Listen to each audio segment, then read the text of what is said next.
আসসালামু আলাইকুম ওয়া রাহমাতুল্লাহ।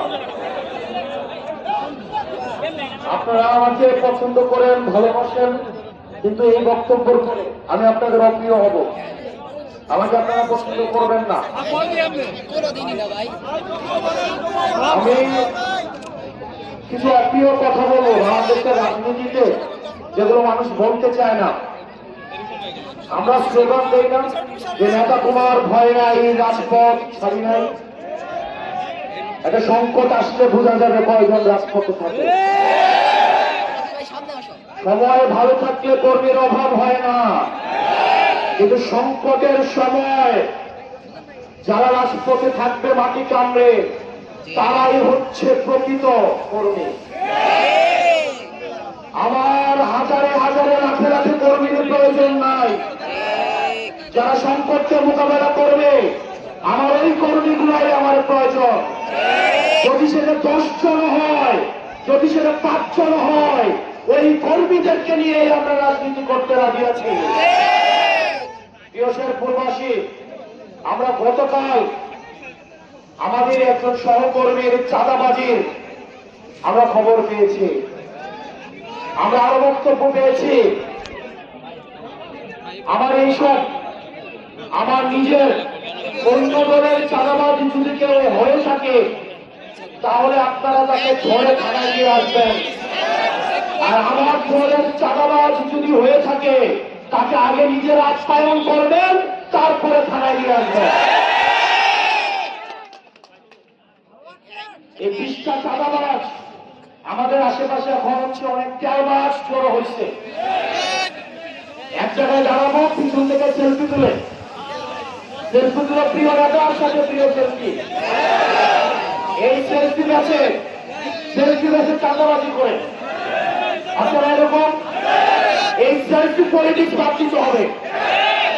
আপনারা যারা রাজনীতি করতে চান, আমার কথা হয়তো আপনারা পছন্দ হইতে পারে।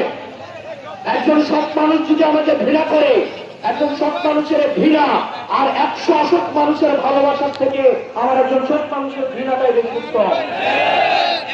এই সেলফি বক্স থেকে এই ফুটেজ খুঁজের থেকে আমাদেরকে দূরে থাকতে হবে। আপনি দেখবেন অনেক ফুটেজ খুঁজ আছে যাদেরকে কোনো সময় কাজে পাওয়া যাবে না। একটা প্রোগ্রামের আয়োজন করে তাদেরকে শুনছেন, তাদেরকে পাওয়া যাবে না। তাদের সব নেতার সাথে তাদের ছবি, তারা এই ছবি বাণিজ্যের মধ্যে তারা ব্যস্ত। এই এলাকায় এসব ছবি বাণিজ্য যারা করে তাদেরকে চিহ্নিত করুন। যারা মন থেকে কাজ করে তারা সেলফি নিয়ে ব্যস্ত থাকে না, তারা এই ছবি নিয়ে ব্যস্ত থাকে না, এই ফুটেজবাজি নিয়ে ব্যস্ত থাকে না। আজকের পর থেকে আপনাদের এই শেরপুরবাসীর মাধ্যমে সারা বাংলাদেশকে বলবো, যারা রাজনীতি করতে চান, এই সেলফি পলিটিক্স এগুলো থেকে আপনারা বের হয়ে আসুন। অনেক সময় দেখা যায় আমরা নিজেরাও চিনি না, পাশে আসে রাস্তা দিয়ে হাঁটি সেলফি তুলে আমার নাকি একান্ত কর্মী। প্রিয় নেতার সাথে ওর সাথে নাকি আমার কমিটি নিয়ে আলোচনা হয়েছে।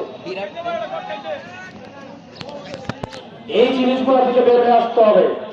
মনে আছে আন্দোলনের সময় বলছিলাম, আমাদেরকে যখন হাসিনা বলতো বিকল্প নাকি খুঁজে পাওয়া যায় না, তখন আমরা বলছিলাম আমরাই বিকল্প। আপনার কর্মীরা নেতার পিছনে ঘুরে লাভ নাই, নিজে নেতা হয়ে উঠতে হবে। মনে রাখতে হবে, আমাদের দেশে যেটা হয় ধ্রুব সত্য, নেতার ছেলে এসে নেতা হয়, কর্মী সবসময় কর্মী থেকে যায়। প্রিয় ভাইয়েরা, এখানে বেশিরভাগ রয়েছেন তরুণ প্রজন্ম। আমার বয়সী বা আমার থেকে কম গাড়ি পাকাওয়ালা ভাইয়েরা যারা আছেন, তাদের অভিজ্ঞতা আছে। আপনাদেরকে অনুরোধ করবো, আমাদের যে রাজনৈতিক বন্দোবস্তের কথা আমরা বলি, আমরা যদি আগের মতোই নেতা তোমার মায়নায় রাজপথ ছাড়ি নাই, পিছন থেকে একটা ধমক দিলে আবার সবাই পালায় চলে যায়। তাহলে এই রাজনীতি নিয়ে আমরা কি করবো? এই নাকি নতুন বন্দোবস্ত?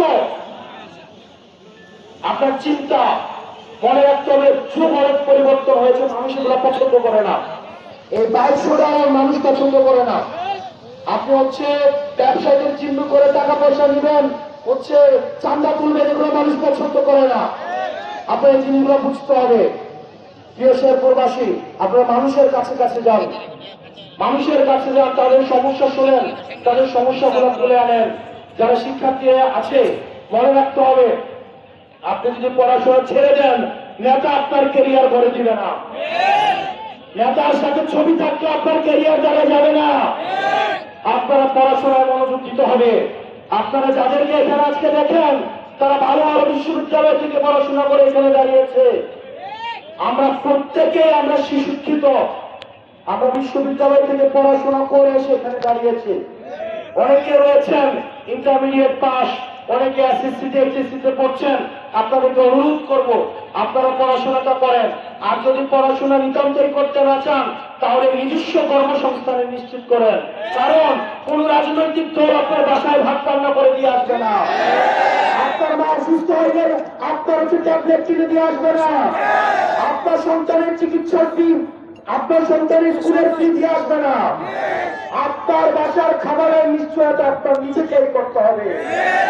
সুতরাং এই নেতা যতই আপনাকে বলে, নেতার সাথে আপনি যতই থাকেন না কেন, নেতা কিন্তু ঠিকই নেতার ফ্যামিলিকে নিয়ে দেশ বিদেশে ঘুরতে যায়।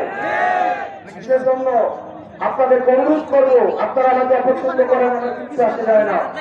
এটা ধ্রুব সত্য। অসংখ্য মায়ের ছেলে এই রাজনীতির জন্য ক্যারিয়ার নষ্ট করে। আমরা চাই আপনারা প্রত্যেকেই সুশিক্ষিত হন, সকর্ম আপনাদের কর্মসংস্থান হোক। কারণ আপনি যদি একটা দলের রাজনীতি করে আপনার ক্যারিয়ার নষ্ট করেন, 5 বছর পর 10 বছর পর আপনি যদি চাঁদাবাজিও করেন, আপনাকে থামানোর আমার কোনো মুখ থাকবে না।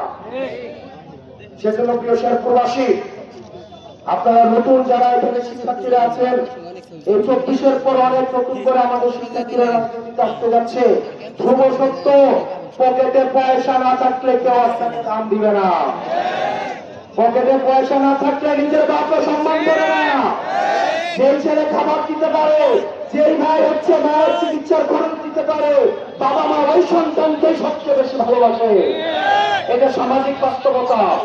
আরে ভাই, আপনার নিজের যদি না থাকে আপনি মানুষের কেমনে সেবা করবেন? আপনারা পৌঁছেকে চান্দাবাজি করে নিয়ে এসে মানুষের সেবা করার জন্য এই রাজনীতি আমাদের প্রয়োজন নাই। মাগরিবের আজান হয়ে যাবে, আমি নিজে অসুস্থ। সংখ্যা এসএলসি পলিটিক্স বাদ দিতে হবে, তেলবাজি পলিটিক্স বাদ দিতে হবে, নেতার পিছনে ঘুরে ঘুরে নিজের ক্যারিয়ার নষ্ট করা বাদ দিতে হবে। আমরা ঐক্যবদ্ধভাবে পরবর্তী বাংলাদেশ করব। আমরা শুধুমাত্র মুখে মুখে নতুন বন্দোবস্ত বলবো আর অতীতের মতো রাজনীতি করব, এই ভণ্ডামি চলতে দেওয়া যেতে পারে না। আমাদেরকে একসাথে আপনাদেরকে অনুরোধ করবো, যার কাজটা সে করেন। যারা শিক্ষার্থী সে যথাযথভাবে পড়াশোনা করুন, যারা রাজনীতি করবেন যথাযথভাবে রাজনীতি করেন। পরের সম্পদ লুণ্ঠন করে রাজনীতি সম্ভব না। এটা বেশি দিন টিকে যাবে না। হাসিনাও পারে নাই, অতীতে যারা ছিল তারাও পারে নাই, ভবিষ্যতে যদি কেউ করতে যায় তারাও পারবে না।